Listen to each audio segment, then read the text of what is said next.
Boa tarde. Boa tarde. Meu nome é Alexandre, eu sou da CCH. A gente vai falar um pouquinho hoje sobre o atendimento a casos suspeitos de infecção pelo Covid-19.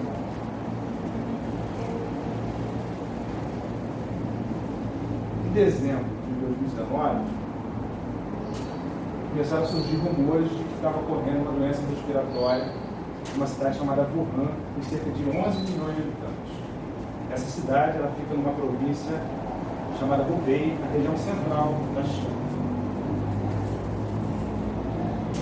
Esses rumores partiram de profissionais médicos de um hospital universitário daquela cidade e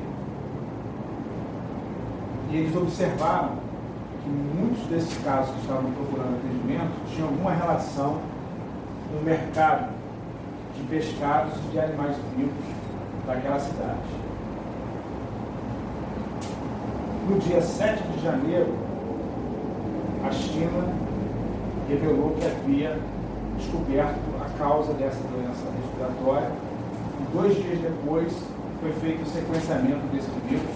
Era um coronavírus e era um novo coronavírus nunca previamente identificado nem em animais nem em seres humanos. O isolamento desse vírus foi publicado nessa revista com os 5 primeiros pacientes que foram internados naquele hospital. Por conta da identificação desse coronavírus, especialmente porque a China já sabia, já tinha conhecimento de 2 coronavírus que causavam doença respiratória grave e com uma letalidade elevada, houve justamente um medo de que esse novo coronavírus tivesse o mesmo comportamento. O número de casos foi crescendo aceleradamente, os hospitais lá de Wuhan ficaram superlotados, né? E a China, então, num período mais ou menos de 10, 15 dias, ela construiu 2 grandes hospitais. Esse aqui, por exemplo, com uma capacidade de 1.000 leitos. Além disso, ela fez uma operação de guerra mesmo, levando profissionais de saúde das suas forças armadas para poder ajudar no atendimento dos pacientes naquela cidade e também em relação a levar mantimentos, equipamentos de proteção individual para que os profissionais de saúde pudessem estar efetuando atendimento. O anúncio de que, na verdade, na China, de que havia sido identificado um novo coronavírus também criou um pânico generalizado. Muitos países começaram a adotar medidas para tentar prevenir que esse vírus entrasse, cruzasse as suas fronteiras. Então, alguns países suspenderam voos para a China, suspenderam voos provenientes da China, começaram a controlar os turistas provenientes da China, especialmente daquela região lá de Wuhan, onde estava acontecendo o início da pandemia, monitorando a temperatura corporal e também os sintomas respiratórios dos turistas que estavam chegando de lá. Alguns serviços de saúde do mundo, aqui o Centro de Controle de Doenças americano, começaram a emitir alertas para tentar identificar pessoas provenientes da China que pudessem ter sintomas e que pudessem estar trazendo o vírus para os seus países. No caso, aqui o CDC emitiu um alerta dizendo que os indivíduos que tivessem chegado de viagem nos últimos 14 dias e que apresentassem febre, tosse ou dificuldade para respirar, que eles deveriam procurar entrar em contato com o seu médico imediatamente. Então, aqui um breve histórico. No dia 8 de dezembro, os primeiros casos identificados entre os profissionais de saúde lá na China. No dia 29, o Centro de Controle de Doenças da China divulga que tem 4 pacientes internados lá no Hospital Universitário de Wuhan com essa doença respiratória de causa desconhecida. No dia 5 de janeiro, a OMS emite um alerta internacional dizendo que já tem 44 pacientes sendo atendidos lá naquele hospital de Wuhan. E no dia 9, então, a China identifica o novo coronavírus. No dia 11 de fevereiro, o vírus recebe uma nomenclatura, ele foi chamado de SARS-CoV-2, e a doença que ele causa foi chamada de Covid-19, doença pelo coronavírus 19.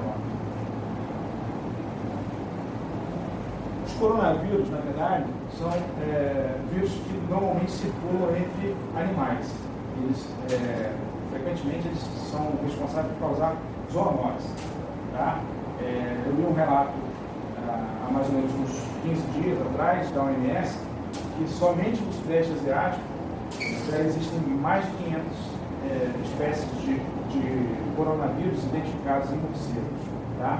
Mas os coronavírus humanos, ou seja, aqueles que causam doença humana, já eram conhecidos, pelo menos desde a década de 60. Tá? E até então eram 6 coronavírus que causavam doença humana, sendo que 4 deles eram responsáveis por causar ou uma doença respiratória leve ou diarreia. E os 2 últimos aqui, o SARS e o MERS, esses responsáveis por causar uma doença respiratória bastante grave. A nomenclatura do coronavírus vem desse aspecto, ele tem algumas espículas, né, que à microscopia ele lembram uma coroa. Então o nome do coronavírus vem justamente por esse aspecto parecido, semelhante a uma coroa.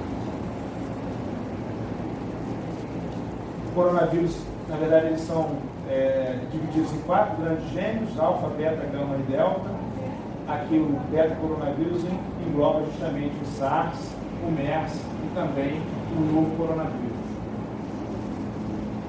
Apesar do novo coronavírus nunca ter sido isolado previamente, já existem relatos de que existe um coronavírus com 97% de similaridade a esse coronavírus isolado em morcego.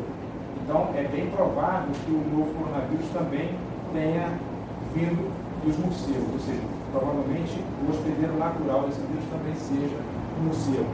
Né? E além disso, o novo coronavírus ele tem 80% de similaridade com o coronavírus que causa aquela doença chamada SARS. Só tem uma diferença aqui na proteína 3 e também na proteína 8. Os asiáticos, eles têm alguns costumes diferentes dos nossos, né? Costumes, hábitos culturais e gastronômicos bem diferentes, e dentro dos costumes deles, eles têm um hábito de consumo de animais selvagens. Tá? Essa foto do mercado aqui de exposição de morcegos, isso é na Indonésia, não é na China. Na China parece que não há mercados com exposição de morcegos, mas na Indonésia sim. E eles têm pratos típicos feitos com morcego. Né? Na China também eles costumam comer morcego, mas eles não são vendidos em mercados. Na verdade, são vendidos diretamente para os restaurantes que preparam esses pratos. Tá? E aqui mostrando também o consumo de serpentes, né, nos peitinhos. Isso aqui é para mostrar para vocês a interação do ser humano com os animais. Para mostrar o risco quando o homem interage com o animal, é justamente o risco de contrair essas infecções. Tá? Esse normalmente é o hospedeiro natural da maioria dos coronavírus. Tá? A maioria dos coronavírus, o hospedeiro natural é possível. Existem alguns que são roedores, o hospedeiro natural. Esse animalzinho aqui, ele é chamado de civete, ou gato selvagem das palmeiras. Ele comumente é vendido nos mercados lá da Ásia, da China, inclusive, e existem restaurantes que preparam a carne desse animal, tá? E além disso, em algumas ocasiões, ele também é domesticado. Tá? Esse animal é o hospedeiro daquela doença chamada SARS. Essa doença, ela causou uma grande epidemia, que iniciou em novembro de 2002 e terminou em julho de 2003, causando mais de 8 mil casos e cerca de 800 mortos, uma letalidade de aproximadamente 9%. Eu conheci esse animal através desse filme, Antes de Partir, em que o Jack Nicholson ele era um milionário e ele era aficionado por um café. E o café que ele gostava é esse café aqui, o café Copiloá, que é um café da região de Sumatra, e ele é produzido justamente por esse animal. Na verdade, o animal consome os grãos do café e com as fezes do animal é produzido o café. Né? Hoje eles já criam esse animal em cativeiro né, recolhem as fezes do animal alimentado por grão de café para produzir, né, esse alimento. Então, mostrando a interação do homem com o animal. Esse, então, o hospedeiro intermediário daquela doença chamada SARS. Esse aqui é o hospedeiro da doença chamada MERS, Síndrome Respiratória do Oriente Médio. O camelo e o dromedário, eles têm um papel importante em relação a transporte de carga, mas lá na região do Oriente Médio, esses animais também, o ser humano consome o leite desse animal, a carne desse animal, e algumas tribos muçulmanas também acreditam que a urina do animal tem propriedades medicinais. Então eles também bebem, consomem a urina do animal com essa crença.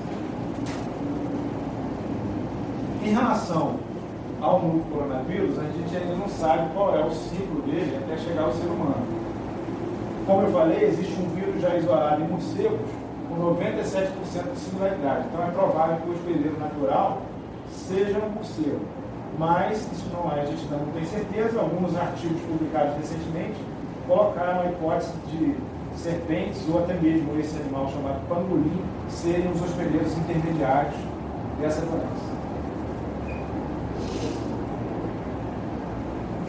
Normalmente os coronavírus, eles têm um morcego como hospedeiro natural, ocasionalmente um roedor, tem um hospedeiro intermediário até chegar no ser humano. E chegando ao ser humano, eles já estão bem adaptados e aí passa a acontecer a infecção humana, já não mais precisando da participação do animal. Tá? Aqui o ciclo do SARS, o morcego contamina o civete e o civete contamina o ser humano, e a partir daí a transmissão interhumana. A epidemia de SARS, que aconteceu entre 2002 e 2003, acometeu 8.098 pessoas, sendo 774, causou 774 óbitos. Né? E aqui um dado bastante importante que vocês têm que avaliar é o número de profissionais de saúde infectados. Foram 1.707 profissionais de saúde infectados, correspondendo a 21% dos casos. Em relação ao ciclo do MERS, o morcego contamina o dromedário ou camelo, o vírus circula entre os animais e, através de secreções respiratórias, esse animal contamina o ser humano. Uma vez contaminado, esse indivíduo ele também vai contaminar outros indivíduos na comunidade, na sua casa, ou até mesmo abrir um surto dentro do ambiente hospitalar. Tá?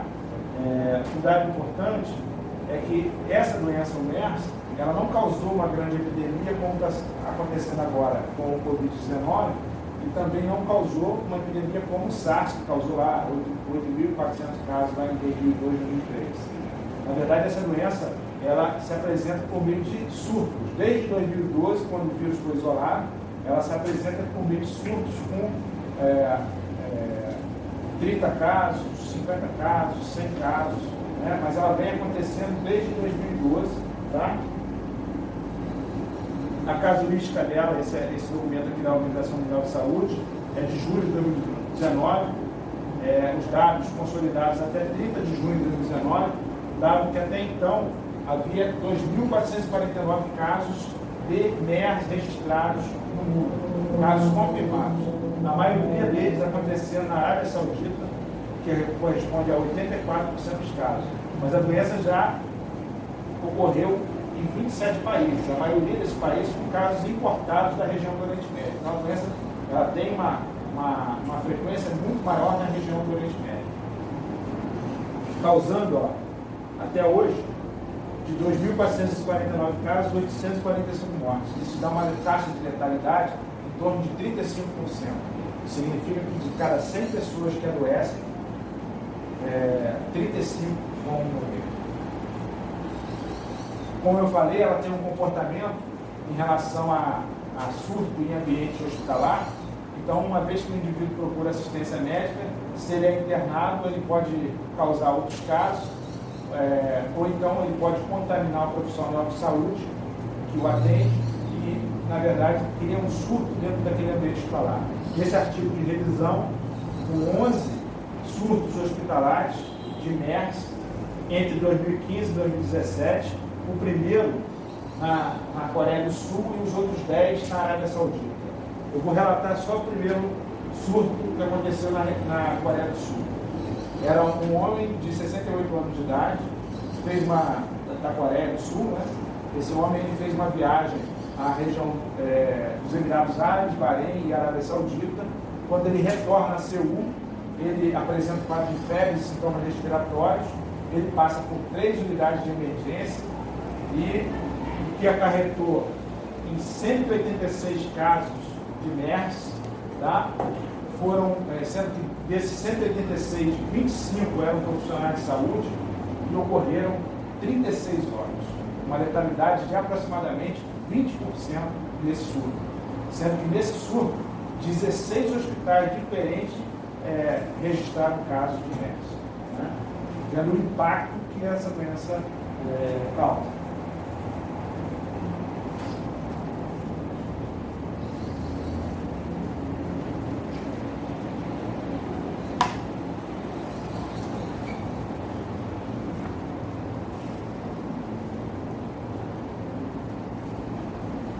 Dados atualizados, esse é o relatório de ontem da Organização Mundial de Saúde, né? Até ontem havia registrado 209.839 casos confirmados, com 8.778 mortes.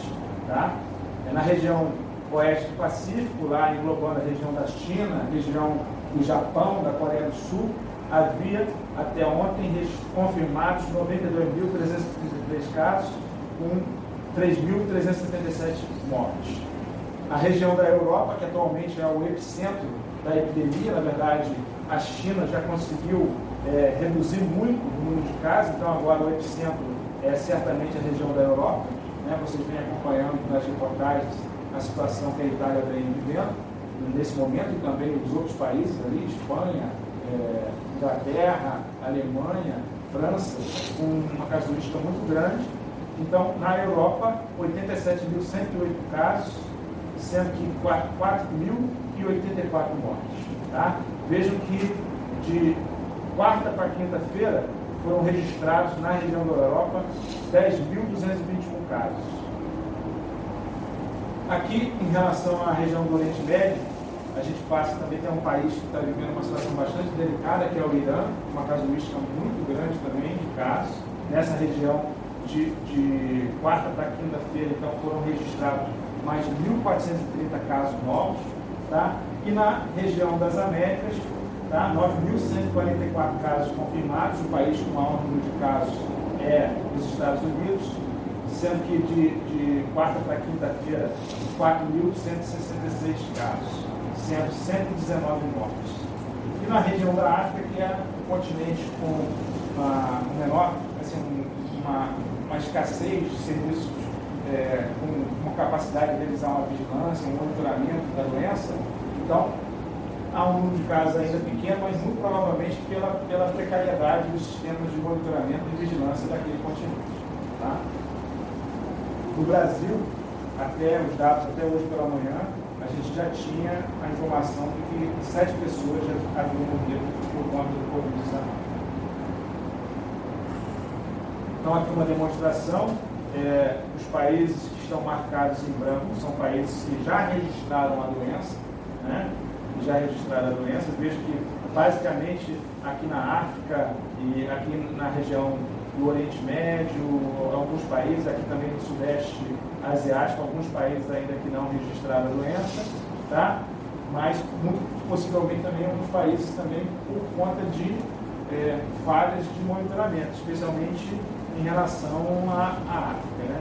Aqui mostrando países com uma casuística muito grande, né? A China, com o maior número de casos, seguido certamente em relação à Itália e depois o Irã, seguido Coreia e depois vários países da Europa, com uma casuística importante, né? E agora também aqui nas Américas, os Estados Unidos também aumentando de forma acelerada o número de casos. Nesse registro de ontem, a China tinha 81.174 casos, com um número de mortes de 3.242 casos. Tá? Vejam que a Coreia está conseguindo manter um crescimento lento do número de casos, então conseguiu desacelerar a transmissão, só tem 8.413 casos, e o Japão conseguiu realmente manter um número de casos bem pequeno, 873 casos apenas.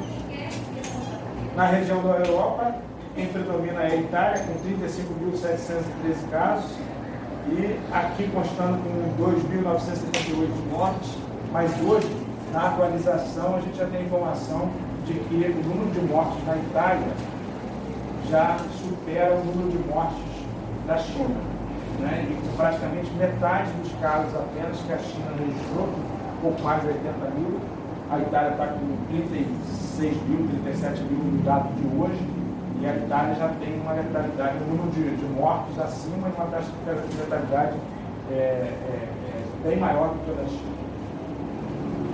Então, aqui também é importante mostrar algumas situações opostas. A gente vê a Alemanha com uma casuística de 8.198 casos, mas vejam que só morreram 13 pessoas na Alemanha até então. Então, uma letalidade muito baixa. Aqui o Irã, 17 mil casos praticamente, 1.135 óbitos. A África com um número de casos bem pequeno ainda, mas aqueles problemas que a gente citou, de falhas na vigilância e de testagem dos pacientes para confirmação diagnóstica. Os Estados Unidos já com 7.087 casos, com 100 óbitos, né? E o Brasil, nos dados oficiais registrados até ontem, ainda computava como 291, mas ontem o Brasil já estava com 621 casos confirmados, né? Há um delay aqui, há um retardo na notificação para a OMS. A OMS ainda tinha apenas o Brasil com 291 casos e um óbito. A gente já sabe que já são 7 óbitos no Brasil. Aqui um cruzeiro que foi colocado em quarentena no Japão, lá na região de Oklahoma, esse cruzeiro com 3.700 pessoas, até o registro de ontem da OMS, o relatório, nesse cruzeiro 712 pessoas foram contaminadas, né, infectadas, 7 óbitos, uma taxa de letalidade aí em torno de 1%. Aqui nesse gráfico é importante mostrar a questão dois picos, na verdade, da pandemia. Um primeiro que aconteceu basicamente na China, né, e a China conseguiu desacelerar e vem conseguindo reduzir bastante o número de casos. E aqui um outro dado extremamente importante. Vejo que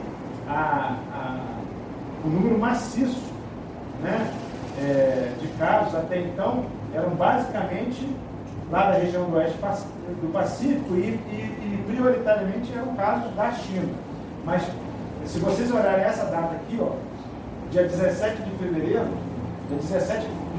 fora da China, só havia 800 casos de coronavírus fora da China, do novo coronavírus.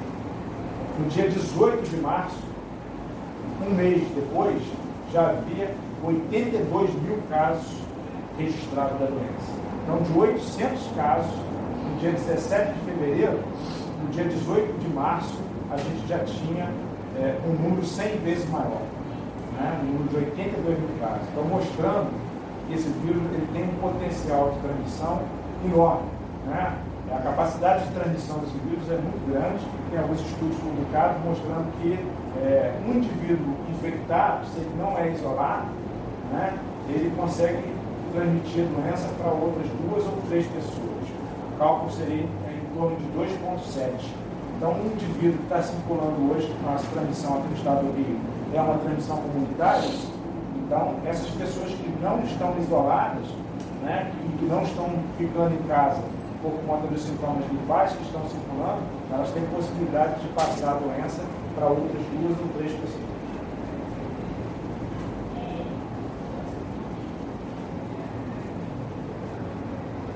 Período de incubação da doença, é estimado ser entre 2 e 14 dias. Os artigos também recentemente publicados têm mostrado que o tempo médio tem sido de 5,2 dias, o tempo médio de incubação, ou seja, o tempo que leva para o indivíduo ter tido contato com o vírus e ele começar a abrir os sintomas, e o tempo máximo de incubação seria de 12,5 dias. A transmissão se dá prioritariamente por contato, gotículas e fontes. Então, as secreções dispersas nas superfícies também são uma fonte de contaminação importante. Então, quando a gente fala de transmissão por gotícula, é importante lembrar que isso demanda a necessidade de proximidade, tem que estar próximo do indivíduo portador para poder se infectar, né? Uma proximidade a menos de 1 metro, né? Então, não adianta, por exemplo, utilizar uma máscara cirúrgica a uma distância de 5 metros, de 10 metros, não faz sentido nenhum. A doença é transmitida quando o indivíduo se aproxima do portador. Então, aí é importante, né, se a gente vai lidar com um paciente suspeito, então, nesse momento, além de estar paramentado, a gente tem que estar com uma máscara cirúrgica também na paramentação. Essa doença, ela pode ser transmitida por aerossóis durante os procedimentos que geram aerossóis. Então, procedimentos que geram aerossóis, desde a coleta de amostras do trato respiratório, por exemplo, do suave de nasofaringe, do suave de orofaringe, até mesmo a nebulização, micronebulização, macronebulização, intubação orotraqueal, ventilação não invasiva, ventilação manual, né? Aspiração de vias aéreas. Todos esses procedimentos são procedimentos de risco que geram aerossóis e eles devem ser realizados prioritariamente ou num quarto de precaução aérea ou então num quarto privativo. Né? Realizar um procedimento que gera aerossol num ambiente coletivo aumenta o risco de contaminação de todos que estão naquele ambiente. Então, se tem outros pacientes internados ali, eles correm risco de contaminação, outros profissionais que estejam naquele ambiente também correm risco de contaminação. Tá? Transmissão fecal-oral é possível que ela aconteça, né?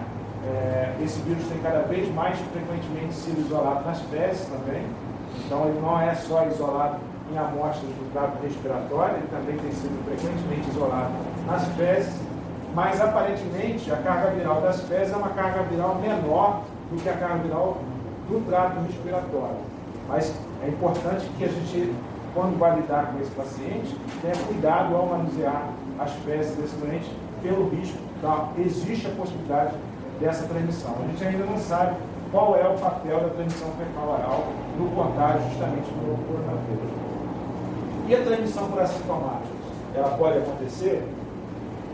Provavelmente sim, né? Já existem alguns artigos que documentam isso.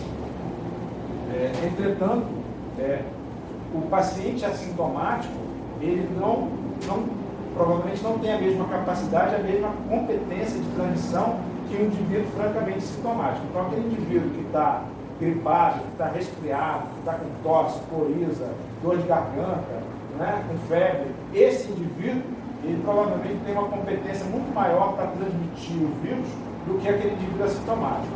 Mas nem por isso a gente tem que desprezar o indivíduo assintomático como potencial transmissor da infecção também. Tá? Aqui, um artigo que foi publicado na JAMA, de uma mulher de 20 anos que fez uma viagem lá daquela província de Hubei, de Wuhan, daquela cidade onde foi o epicentro, o início do Covid-19. Ela viajou para uma outra província da China e foi visitada por 2 parentes, né? Chegando lá no dia 10 de janeiro.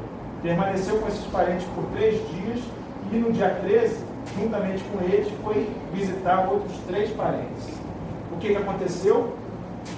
O que está em amarelo aqui é o momento onde o paciente começa a apresentar sintomas do Covid-19. Então, o paciente 6 começou no dia 17, aqui no dia 23, o paciente 2 começou a apresentar sintomas e os outros pacientes também apresentaram sintomas. Vejo que a paciente índice, né, o paciente 1 lá, não apresentou sintomas em momento algum. né? E o que está em rosa aqui é o momento que esses indivíduos fizeram o RT-PCR, que é o método diagnóstico do Covid-19, e todos eles foram positivos. Então, demonstrando que, nesse caso aqui, muito provavelmente a paciente 1 foi a potencial transmissora para esses outros indivíduos, tá? Volto a dizer, isso aqui não é provavelmente o mais importante na transmissão da doença, mas é possível que aconteça, tá? A transmissão vertical, ela acontece. Esse artigo foi publicado numa revisão de casos. Eles revisaram 9 pacientes que internados, já com uma gravidez avançada, com mais de 36 semanas de gestação. Essas pacientes eram todas positivas para o Covid-19 e elas deram à luz. E nesse artigo, o que eles fizeram? Eles coletaram amostras de sangue do cordão, líquido amniótico, colostro e da criança ao nascimento. Tá? Todos os resultados foram negativos. Todos os resultados foram negativos. Então, nenhuma criança nasceu contaminada com o Covid-19. Tá? E todas as crianças nasceram bem. Todas as crianças, no 5º minuto de vida, tinham um hábito ou de 9 ou de 10. Não houve morte fetal, nem morte neonatal, e nenhuma criança sofreu asfixia. Então, não houve transmissão do vírus da mãe para a criança, tá? Então, aparentemente, apesar é uma casuística pequena, só de 9 casos, mas aparentemente parece que não acontece, não ocorre a transmissão vertical. Mas, ao mesmo tempo, não dá para dizer que a gravidez é tão segura assim, tá? Aqui, nesse grupo de pacientes, 4 das mulheres tiveram ruptura prematura de membranas, isso correspondeu a 44% dos casos, e 2 crianças nasceram prematuras, com baixo peso, abaixo de 2,5 kg. Então, aparentemente, não há transmissão vertical, mas a gravidez a gente não sabe se é tão segura assim por conta da infecção. Né? Um outro dado também, a gente ainda não tem relatos de casos de gravidade, eu pelo menos não li nenhuma revisão ou nenhum relato de casos ou de casos relatando gravidade em gestantes. Como a gente costuma ver com H1N1, com influenza, as gestantes evoluindo realmente com quadros bastante graves, a gente ainda não tem com o Covid-19 esses registros. E por quanto tempo se dá a transmissão? Essa informação a gente ainda não tem precisamente. Muito provavelmente ela acontece mesmo nos primeiros 14 dias, tá? Mas a gente não tem essa informação precisa de até quando se dá essa transmissão.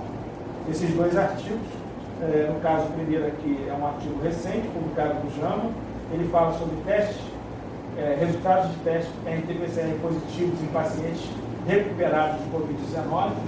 Esse artigo é o seguinte: eram 4 profissionais de saúde lá naquele hospital lá de Wuhan, né, que se infectaram, 3 deles com um quadro bastante leve e que foram mandados para casa para ficar em quarentena em casa, e um outro profissional que apresentou um quadro moderado, ele tinha um infiltrado pulmonar, ele tinha uma pneumonia e ficou internado. Ele foi estabelecido para que eles fossem retirados de quarentena, que na verdade eles tivessem os seguintes critérios. Primeiro, eles deveriam permanecer por pelo menos 3 dias sem febre. Segundo, ter o quadro respiratório resolvido, ou seja, não ter mais sintomas respiratórios. Além disso, aquele indivíduo que tinha pneumonia tinha que ter melhora no padrão radiológico à tomografia. E, como último critério, eles deveriam ter 2 resultados de RT-PCR negativos com intervalo de pelo menos 24 horas. Então, a melhora clínica desses pacientes variou bastante, desses 4 pacientes. Um paciente melhorou com 12 dias e o outro melhorou apenas com 32 dias. Mas quando eles apresentavam todos os critérios para serem retirados da quarentena, o grupo de estudo orientou que eles permanecessem mais 5 dias com aquelas atitudes, com aquelas medidas que eles estavam adotando. Ó, você já tem critério para sair da quarentena, mas permaneçam mais 5 dias fazendo tudo que você já vem fazendo. E assim aconteceu, só que depois os profissionais do estudo resolveram testar novamente os 4 indivíduos e todos eles testaram positivos novamente. Todos eles testaram positivos novamente. Né? Então, e esse segundo estudo aqui, um estudo publicado lá em 2005, né? Na época esse estudo foi feito com os pacientes da epidemia lá do SARS, que aconteceu entre 2002 e 2003, né? Lá em Hong Kong. Esses autores eles acompanharam 45 indivíduos que se infectaram com SARS. E o que eles fizeram? Eles acompanharam esses indivíduos com a coleta de RT-PCR através de suave de naso e orofaringe e também pela pesquisa do RT-PCR nas fezes. Isso foi feito e a média de tempo para ver a soroconversão, a negativação do RT-PCR foi de 30,2 dias nesses 45 pacientes. Então, a média para negativação do RT-PCR nesses 45 indivíduos foi de 30,2 dias, sendo que aos 30 dias de acompanhamento ainda havia 18 pacientes positivos ainda com RT-PCR positivo para o SARS. Eles foram orientados a ir para casa. Ora, podem ir para casa, fiquem em quarentena em casa utilizem máscara, higienização das mãos, etiqueta respiratória, evitem contato com os outros familiares. E a mesma orientação foi dada para os familiares, eles continuam positivos, então evitem contato, né? E o tempo médio para negativação do RT-PCR desses 18 indivíduos que voltaram para casa foi de 13 dias. Então, somando o tempo total, levou aí um tempo médio de 43 dias para a negativação, né? Então, realmente, a gente não tem uma informação precisa de qual é o período de transmissão desse doente. Para além, né, da gente, de todos nós, esses 18 indivíduos que foram para casa, ainda positivo, eles não conseguiram transmitir a doença para os seus familiares. Então, possivelmente, apesar de ainda ter um RT-PCR positivo, né, esse vírus possivelmente ele já não está mais viável, mas lembrando que esses indivíduos foram orientados a manter-se em quarentena em casa e evitar contato com seus familiares, e a mesma orientação foi passada para os seus familiares. Tá? A suscetibilidade para esse vírus é geral. Ninguém tem imunidade para eles ainda, esse vírus não circulou, ninguém tem anticorpo ainda, então todos nós que entrarmos em contato, nós somos suscetíveis ao vírus. Quanto tempo é a imunidade? É uma imunidade curta?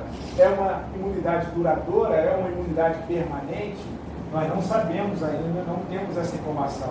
O indivíduo poderá se reinfectar, uma vez infectado ele vai estar curado, nunca mais ele vai ter. A gente não tem essa informação ainda do tempo da imunidade em relação ao novo coronavírus.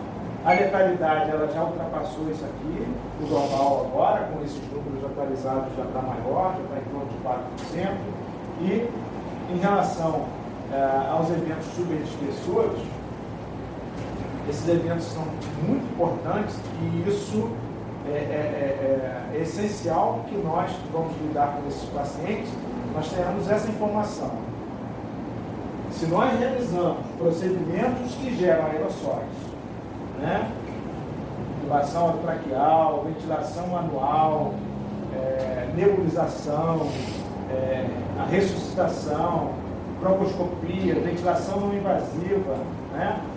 Todos esses procedimentos, eles prioritariamente, né, devem ser realizados dentro do quarto de precaução aérea. Se não for realizado dentro do quarto de precaução aérea, dentro do quarto privativo, do quarto individual. Se você realizar esse procedimento dentro de um ambiente coletivo, há grande risco de contaminação dos outros profissionais. Tá? Há grande risco. Especialmente se for no momento de maior viremia do doente. E quando que é o maior momento de viremia? Na verdade, os primeiros artigos avaliando a questão da carga viral dos pacientes têm sido publicados. Esse aqui é um deles. Esse aqui, os autores pegaram o primeiro paciente e aí começaram a avaliar a carga viral do escarro, que é isso, essa linha que está em azul, e também no suave de de orofaringe, e eles identificaram que o pico normalmente da carga viral se dá ali entre o quinto e o sexto dia, o que aconteceu aqui nesse paciente. E também no segundo paciente, a mesma coisa, aqui começaram a coletar o escarro e o suave de orofaringe aqui no terceiro dia. O pico também da carga viral foi acontecer aqui no quinto, sexto dia. Um pico, mas houve carga viral nesse paciente aqui até o 12º dia. Tá? Aqui embaixo, eles pegaram 80 pacientes e fizeram uma média da carga viral em cada dia da doença. Então, eles começaram um dia antes do início dos sintomas. Aí vocês vão perguntar, mas Alexandre, como é que eles fizeram esse teste um dia antes de iniciar a doença? Porque muitos países, eles monitoram os contactantes daquelas pessoas que já têm confirmação. Então, eles acabam fazendo a testagem, a carga viral desses indivíduos. E vejam que, mesmo no dia -1, tanto em relação à carga viral do suave de orofaringe como do escarro, já eram elevados. E se mantiveram elevados, ali até o 8º, 9º dia de doença. Mas, em alguns casos, também houve uma carga viral evidenciável até o 15º dia. Tá? Então, vejam que a carga viral já pode ser detectada aqui um dia antes de iniciar os sintomas. Então, é por isso que a gente fala que é até possível que o indivíduo assintomático também transmita a doença. Isso a gente tem que ter esse dado em mente. Provavelmente quem transmite mais é o indivíduo francamente sintomático, mas o assintomático também tem um potencial de transmissão. Esse estudo que eu acabei de mostrar para vocês, eles pegaram também 17 desses pacientes e eles fizeram a pesquisa do RT-PCR nas fezes. Desses 17 pacientes que eles pesquisaram, 9 tinham o resultado do RT-PCR positivo nas fezes. E eles também compararam a carga viral do SARS-CoV-2 nas fezes e em amostras respiratórias desse paciente e observaram que a carga viral nas amostras respiratórias, a carga viral é maior na amostra respiratória do que nas fezes. Aqui, o último boletim publicado pelo Ministério da Saúde com a classificação, mas a gente tem que ter um adendo que, na verdade, como o nosso estado já é um estado com transmissão comunitária, então hoje todo indivíduo que abre um quadro gripal, ele se enquadra como um caso suspeito de coronavírus. Então, esse é um dado que a gente tem que ter. Todo indivíduo hoje que abre um quadro gripal, febre, dor de garganta, coriza, tosse, esse indivíduo é um caso suspeito de coronavírus. Tá? Pelos critérios da OMS publicados nesse boletim aqui, do Ministério da Saúde publicados nesse boletim, caso suspeito era aquele indivíduo viajante, e aí não mais de algum país, aqui na verdade o indivíduo vindo de qualquer continente, né, porque todos os continentes, com exceção da Antártida, tem casos já confirmados de Covid-19 e tem transmissão local de Covid-19. Então, se o indivíduo tiver viajado nos últimos 14 dias e tiver histórico de febre e pelo menos um dos sinais ou sintomas respiratórios, que está aqui, ele se enquadra como caso suspeito. Contato próximo é aquela pessoa que nos últimos 14 dias teve contato próximo com um caso suspeito ou com um caso confirmado de Covid-19 e que também apresenta febre ou pelo menos um ou sinal e sintoma respiratório. Caso provável da doença é aquele contato domiciliar ou contato de trabalho que nos últimos 14 dias tenha mantido contato ou no domicílio ou no trabalho com um caso suspeito ou confirmado para Covid e que também apresenta febre ou pelo menos um sinal ou sintoma respiratório. O caso laboratorial, caso confirmado, é aquele indivíduo suspeito ou provado que tem um resultado positivo para o RT-PCR, tá? E o clínico epidemiológico. Na verdade, aquele indivíduo já tem alguém confirmado em casa. Então, o indivíduo já tem a esposa confirmada com o Covid-19 e ele abre o quadro gripal. Então, esse indivíduo também está confirmado, é uma confirmação clínica epidemiológica. Ele tem uma síndrome gripal e na casa dele tem alguém que já está confirmado, ele também é confirmado. Esse vírus, ele ainda não está no nosso manual de classificação de agente biológico, mas pela sua característica, ele se enquadra como agente biológico classe 3. O que é um agente biológico classe 3? É um agente biológico que tem alto risco individual, alto risco de disseminação coletiva e que não existe ainda nem alguma forma de prevenção ou de tratamento específico para essa doença. Então, esse vírus ele causa uma doença, a gente não tem ainda nenhuma vacina, nenhuma imunoglobulina, nenhum antiviral para tratamento específico e ele tem alto risco individual, mas especialmente um risco grande de disseminação coletiva. As precauções que devem ser adotadas são a precaução de contato e a precaução com gotículas, habitualmente, para um paciente que está em ambiente, né? E, no caso de um paciente em que vai ser realizado um procedimento que gera aerossol, deve ser adotada a precaução aérea. É importante a questão da higienização das mãos, né? Lembrando que a transmissão também se dá por fontes. Então, antes de assistir o doente, depois de assistir o doente, depois da retirada do equipamento de proteção individual, né? Depois de tocar em qualquer superfície próxima do doente, equipamento, se o indivíduo está sem dúvida, tem que fazer a higienização das mãos. Então, na retirada do EPI é obrigatório. Essa higienização, ela pode ser feita com água e sabão, tá? E também pode ser feita com álcool gel.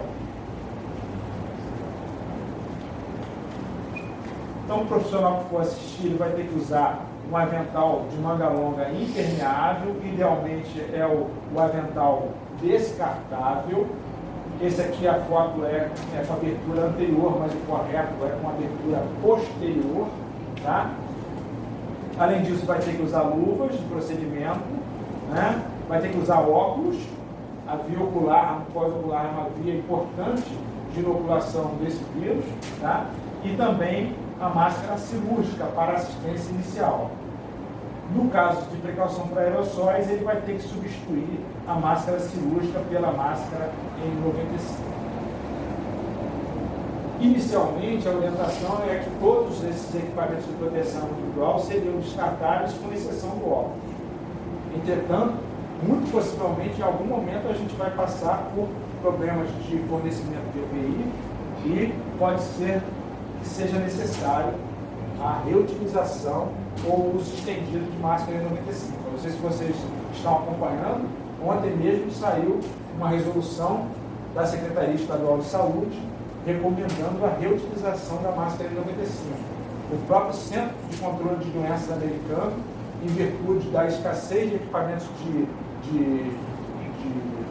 equipamento de proteção individual nos Estados Unidos, já baixou a recomendação, dizendo que em situações de escassez de máscara N95 deve ser utilizada a máscara cirúrgica seria uma alternativa, e que em situações de escassez de avental impermeável, o avental impermeável deveria ser priorizado para os procedimentos geradores de aerossóis. Isso nos Estados Unidos. Os Estados Unidos já estão passando por desabastecimento de equipamento de proteção individual. Aqui uma informação bastante importante é que, como a doença também é transmitida por contato, você não pode tocar na parte anterior da máscara pelo risco de contaminação. Você retira a máscara pelo elástico. Você só segura o elástico para retirar. Você nunca deve tocar nessa parte da máscara pelo risco de contaminação. Se tiver que tocar, você vai tocar, né? Se em algum momento nós tivermos que reutilizar, fazer reuso da máscara, O indivíduo só deverá tocar a superfície externa da máscara quando estiver de luva.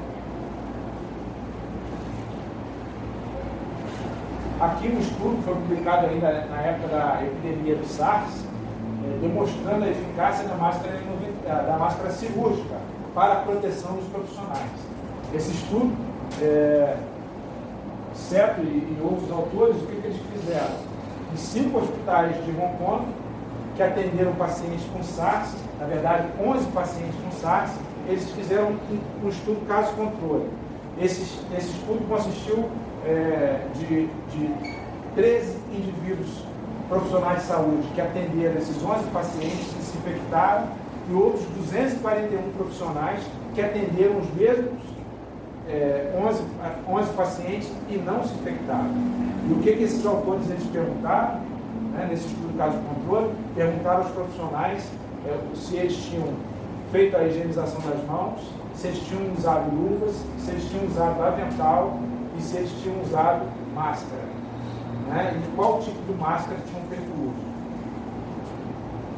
Eles encontraram como resultado de que os 13 indivíduos que se infectaram, os 13 profissionais que se infectaram, eles deixaram de adotar pelo menos uma dessas medidas.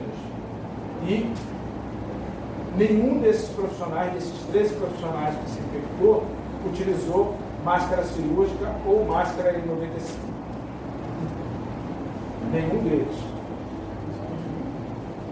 51 profissionais que utilizaram máscara cirúrgica não se infectaram. Então, demonstrando a eficácia da máscara cirúrgica. 51 dos 241 profissionais só utilizaram máscara cirúrgica e não se infectaram. Outros 92 utilizaram a máscara N95 e também não se infectaram. A título de curiosidade, esse estudo também demonstrou que 30% dos profissionais não se infectaram sem ter usado máscara nenhuma. Como isso é possível? Isso é possível da seguinte forma: como a doença é transmitida por contato e por gotícula, isso demanda proximidade. E mesmo assim, numa situação que o indivíduo não utilize a máscara cirúrgica para atendimento, se o indivíduo não tossir, não espirrar, ele pode não se contaminar, tá? Porque a doença está sendo transmitida por contato e por gotícula. Se o indivíduo não tosse, não espirra, não há a produção da gotícula, esse indivíduo que está sem a máscara, ele acaba não se contaminando, tá? Aqui a recomendação do Ministério da Saúde, através do protocolo de tratamento do novo coronavírus, a questão da higienização das mãos, o óculos de proteção ou protetor facial, aqui no hospital vai ser utilizado o óculos de proteção, a máscara cirúrgica, o avental impermeável de mangas longas e a luva de procedimento. Detalhe, se tiver procedimento que gera aerossol, tem que substituir a máscara cirúrgica pela máscara N95.